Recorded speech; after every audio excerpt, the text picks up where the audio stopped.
48 heures après la grosse pagaille provoquée par la neige sur les routes du département, le préfet de l'Hérault, Pierre Poissel, est avec nous. Bonsoir. Bonsoir. Alors, l'arrêté d'interdiction de circulation a été pris mercredi à 15 h. Est-ce que ce n'était pas trop tard ?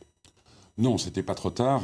L'intervention de cet arrêté zonal, donc pris par le préfet de la région PACA, qui couvre toute la zone sud, PACA, Occitanie, Corse, donc a été pris compte tenu du fait que, contrairement à ce que nous annonçait la météo, il n'y avait pas de redoux observé en tout début d'après-midi. Donc la neige s'accumulait et il fallait effectivement interrompre la circulation, toute circulation, entre Orange et Narbonne. C'est ce qui a été fait. Personne ne s'attendait à autant de neige, évidemment. Non, on a été surpris par l'ampleur du phénomène, mais en même temps, puisqu'on parle d'anticipation, nous avons mis en place le centre opérationnel départemental réunissant une quarantaine de fonctionnaires de tous les services concernés à la préfecture dès 11 h, alors qu'il y avait 1 à 2 cm de neige à Montpellier. Alors on l'a vu, les dégâts sont considérables. Est-ce que l'état de catastrophe naturelle pourrait être reconnu pour les personnes touchées ? Pour l'instant, notre priorité, c'est, en lien avec la Chambre d'agriculture, d'estimer les dégâts aux cultures. Vous avez tout à l'heure montré qu'effectivement une maraîchère avait subi des dommages suite à cette neige exceptionnelle.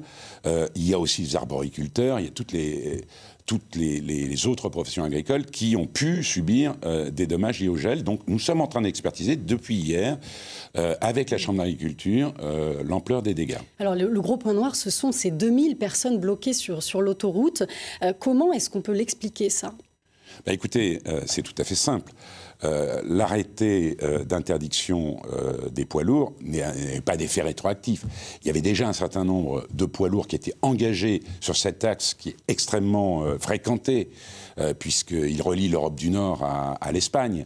Et donc, il y avait un certain nombre de poids lourds qui avaient dépassé Orange et qui étaient engagés.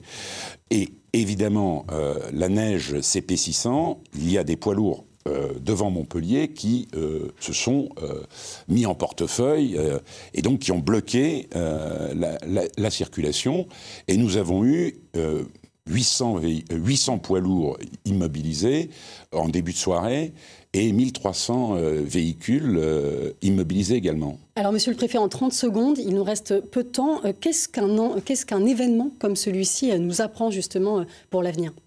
Eh bien, précisément, nous allons, avec l'ensemble des parties prenantes, à la fois les services de l'État, les élus, tenir dans quelques jours une réunion en préfecture pour faire ce qu'on appelle un rétex, un retour d'expérience, pour tirer les enseignements de cet événement, dont je souligne le caractère tout à fait exceptionnel pour Montpellier. Merci beaucoup, Pierre Poissel. Je vous en prie. Voilà donc ce qu'on pouvait dire après l'épisode de neige et de pluie ce soir.